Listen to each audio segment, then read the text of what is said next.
ना कोहरा और लगातार गिरती बर्फ से पूरा इलाका सफेद हो चुका था। एक बूढ़ा शिकारी जंगल के किनारे खड़ा था। उसके थैले में एक छोटा सा अजीब अंडा था। उसे ये बेकार लगा। वो अंडे को बर्फ में फेंककर आगे बढ़ गया। अंडा ढलान पर लुढ़कता हुआ नीचे चला गया। तेज हवा, बर्फ और सन्नाटा।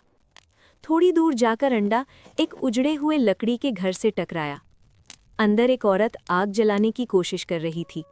उसकी नज़र अंडे पर पड़ी। वो बोली, इस ठंड में एक और जिम्मेदारी नहीं चाहिए। उसने अंडे को खिड़की से बाहर फेंक दिया। अंडा फिर लुढ़कता रहा और अंत में एक घायल भेड़िए के पास रुक गया। भेड़िया चल भी नहीं पा रहा था। उसके शरीर पर जख्म थे, लेकिन जब उसने अंडे को हिलते देखा तो वो धीरे धीरे उसके पास सरक गया। भेड़िया अंडे को अपने पेट के नीचे दबाकर लेट गया। पूरी रात बर्फ गिरती रही। भेड़िया कांपता रहा, लेकिन हिला नहीं। दिन बीते। भेड़िया शिकार नहीं कर पाया, फिर भी वहीं रहा।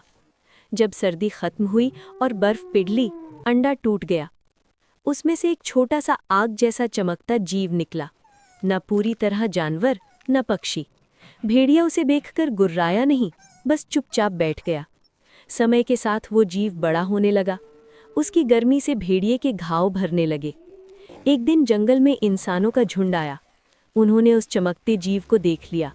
वे उसे पकड़कर ले गए। दूर पहाड़ी पर भेड़िया खड़ा था। उसने आवाज़ नहीं निकाली, बस आसमान की तरफ देखा। रात को वही चमकता जीव चुपके से भाग निकला।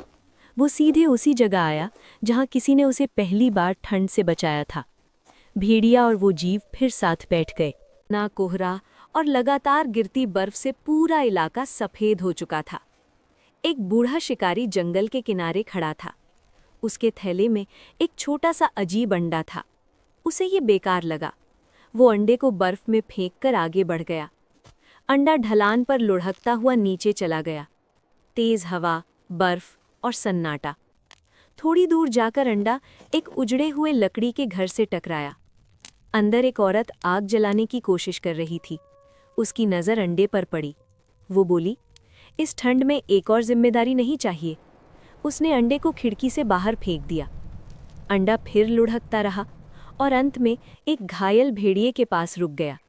भेड़िया चल भी नहीं पा रहा था। उसके शरीर पर जख्म थे, लेकिन जब उसने अंडे को हिलते देखा तो वो धीरे धीरे उसके पास सरक गया। भेड़िया अंडे को अपने पेट के नीचे दबाकर लेट गया। पूरी रात बर्फ गिरती रही। भेड़िया कांपता रहा, लेकिन हिला नहीं। दिन बीते। भेड़िया शिकार नहीं कर पाया,